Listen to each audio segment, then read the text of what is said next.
အားလုံးပဲမင်္ဂလာပါ 21st century မြန်မာမှာပြန်လည်ကြိုဆိုလိုက်ပါတယ်အားလုံးပဲစိတ်သစ်လူသစ်ခွန်အားသစ်တွေနဲ့ဖြတ်သန်းရမယ်2026ခုနှစ်ဧပြီလမြန်မာတို့ရဲ့နှစ်သစ်ကူးသင်္ကြန်ကာလကိုရောက်ရှိလို့လာပါပြီအနမ်းပေရင်ပညာအရတွက်ကြည့်မယ်ဆိုရင်2026ခုနှစ်ဟာဧကနန်းနှစ်ဖြစ်ပြီးဧပြီလကလည်း၄လပိုင်းဖြစ်ပါတယ်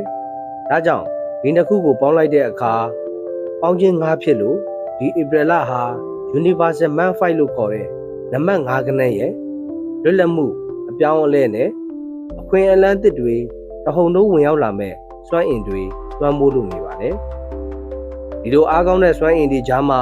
နှစ်ဟောင်းကအညံ့တွေကင်းစင်ပြီးလုပ်ငန်းငွေကြေးအခြေရေးမှာထိတ်ဆုံးကနေကံအကောင်းဆုံးဖြစ်လာမဲ့top 3ကနန်းဘွားတွေရှိနေပါတယ်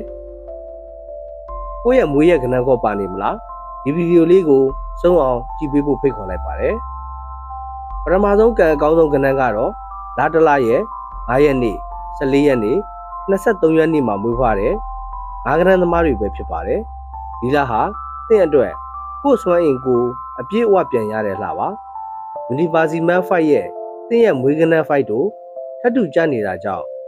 အဟန့်အတားတွေအကုန်လုံးပွင့်ထွက်သွားပါပြီလုပ်ငန်းခွင်မမျှော်လင့်ထားတဲ့အပြောင်းလဲကောင်းတွေကြုံရပါမယ်အလုပ်သစ်ရတာယာတူးတိုးတာသို့မဟုတ်ကိုယ်ပိုင်လုပ်ငန်းလုပ်သူတွေဆိုရင်လုပ်ငန်းတိုးချဲ့ဖို့နေရာသစ်အခွင့်အလမ်းသစ်တွေပေါ်လာပါမယ်တနေရာထဲမှာနေမနေပဲလှုပ်ရှားလေအောင်မြင်လေဖြစ်မဲ့လာပါငွေကြေးဝင်ငွေလမ်းကြောင်းအသစ်တွေပွင့်လာပါမယ်ခရီးသွားရင်လူသစ်တွေနဲ့တွေ့ဆုံရင်းကနေငွေဖြစ်လာတတ်ပါတယ်အခြေရေးမှာအလွန်စိတ်လှုပ်ရှားစရာကောင်းနေပါမယ်ခရီးသွားရင်ပွဲလန်းသမင်တွေသွားရင်ကနေစိတ်တူကိုယ်တူဥစားရှင်နဲ့စုံရတတ်ပါတယ်အိမ်အောင်တွေကတော့အတူတူခရီးထွက်ရကိန်းရှိပါတယ်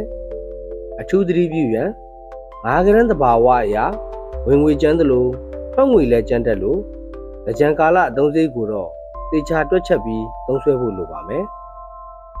ကံကောင်းစေမယ့်အချက်များအပြာနုရောင်မိုးပြရောင်တို့ကိုဝတ်ဆင်ပါဧပြီလ9ရက်14ရက်23ရက်တွေဟာသင့်အတွက်ကံအကောင်းဆုံးနေ့ရက်တွေပါပဲရရယာအနေဖြင့်ခရီးသွားလာမဲ့သူတွေကိုရေတံအေးတို့ကိုလှူဒန်းပေးပါဒုတိယမြောက်ကံအကောင်းဆုံးကဏ္ဍကတော့လတလရက်1ရက်10ရက်19ရက်28ရက်နေ့မှာမွေးဖွားတဲ့တိကနန်းသမားတွေပဲဖြစ်ပါတယ်2026ဆိုတဲ့တိကနန်းနှစ်ကြီးရဲ့ပံ့ပိုးမှုအောက်မှာရှိနေတဲ့အတွက်ဒီဧပြီလရဲ့အပြောင်းလဲစွမ်းအင်တွေကသင်ရဲ့ရည်မှန်းချက်တွေကိုအမြန်ဆုံးအကောင့်ထဲပေါ်နိုင်အောင်အရှိန်အဟုန်မြင့်ပေးလိုက်ပါတယ်လုပ်ငန်းခွင်အလုပ်မှာသင်ရဲ့ဥဆောင်နိုင်စွမ်းကိုလူတိုင်းကအတိအမဲ့ပြုလာပါလိမ့်မယ်အိုင်ဒီယာဟောင်းလေးတွေကိုဘေးဖယ်ပြီးစမ်းသစ်တီထွင်မှုတွေပြုလုပ်ရမယ့်အချိန်မှာပြိုင်ဆိုင်တွေကြားထဲကနေသင်ပေါ်ကြော်ကြားအောင်မြင်ပါလိမ့်မယ်ငွေကြေးဝင်ငွေတဟုန်တိုးတက်လာမယ့်အချိန်မှာယင်းနှိမ့်မြုံနယ်မှုအသစ်တွေလုပ်ဖို့စီးပွားရေးပါတနာအသစ်တွေနဲ့လက်တွဲဖို့အလွန်ကောင်းပါတယ်လုပ်ငန်းကနေအကျိုးအမြတ်အကြီးအကျယ်ရတတ်ပါတယ်အခြေရေးသင်ရဲ့ယုံကြည်မှုကလူအများကိုဆွဲဆောင်ထားနိုင်ပါတယ်စင်ကယ်တွေအနေနဲ့ကိုယ့်ကိုလေးစားတန်ဖိုးထားတဲ့ချစ်သူရတတ်ပါတယ်အိမ်အောင်တွေကတော့အိမ်အောင်ဘက်ကိုဦးဆောင်ပြီးရှေ့ဆက်ရပါမယ်အထူးသတိပြုရန်ကိုယုံကြည်မှုလွန်ကဲပြီးအခြားသူတွေရဲ့အကြံဉာဏ်ကိုလစ်လူရှုမိတတ်တာလေးတွေကိုဆင်ခြင်ပေးပါကံကောင်းစေမယ့်အချက်များအဝါရောင်ရွှေရောင်လိမ္မော်ရောင်တို့ကိုဝတ်ဆင်ပါဧပြီလ1ရက်နေ့10ရက်နေ့19ရက်နေ့နဲ့28ရက်တွေမှာအရေးကြီးကိစ္စတွေကိုလှုပ်ဆောင်ပါရရယာအနေဖြင့်ကြံတွင်းမှာဘုံကြီးကျောင်းသီလရှင်ကျောင်းများတို့စိုးစံစိမ့်လူတန်းပါနောက်ဆုံးတတိယမြောက်ကံအကောင်းဆုံးကဏ္ဍကတော့လတလရဲ့3ရက်နေ့12ရက်နေ့21ရက်နေ့30ရက်နေ့တွေမှာမွေးဖွားတဲ့3ကဏ္ဍသမားတွေပါပဲကဏ္ဍပေတွေမှာ3ကဏ္ဍနဲ့5ကဏ္ဍဟာအလွန်လိုက်ဖက်ညီတဲ့မိဖက်တွေဖြစ်ပါတယ်ဒီဧပြီလရဲ့စွမ်းအင်တွေကတင့်ကိုပေါင်းသင်းဆက်ဆံရေးစကားပြောဆိုမှုနဲ့ဖန်တီးနိုင်စွမ်းတွေကိုအမြင့်ဆုံးရအောင်တွန်းတင်ပေးပါလိမ့်မယ် လုပ်ငန်းခွင်စေးရံမာကတ်တင်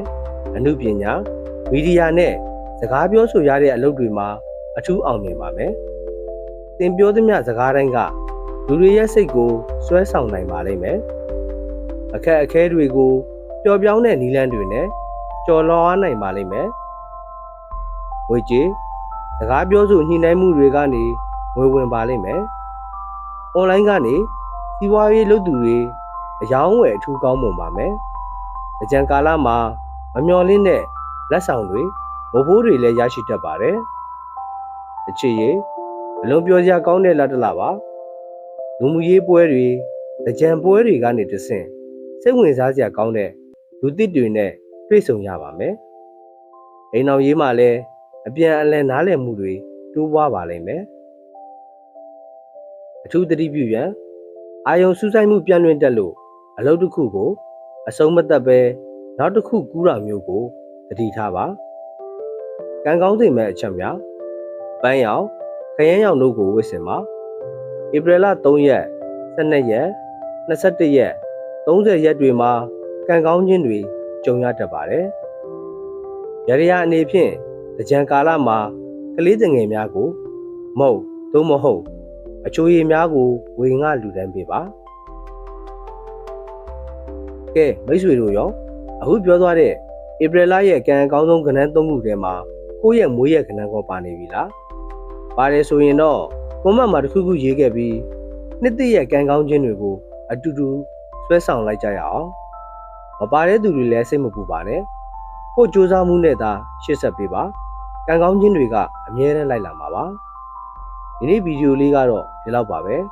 နောက်ထပ်ဗီဒီယိုတွေမှာပြန်ဆုံတွေ့ပါမယ်အားပေးနာဆင်သူအားလုံးကိုကျေးဇူးအများကြီးတင်ပါတယ်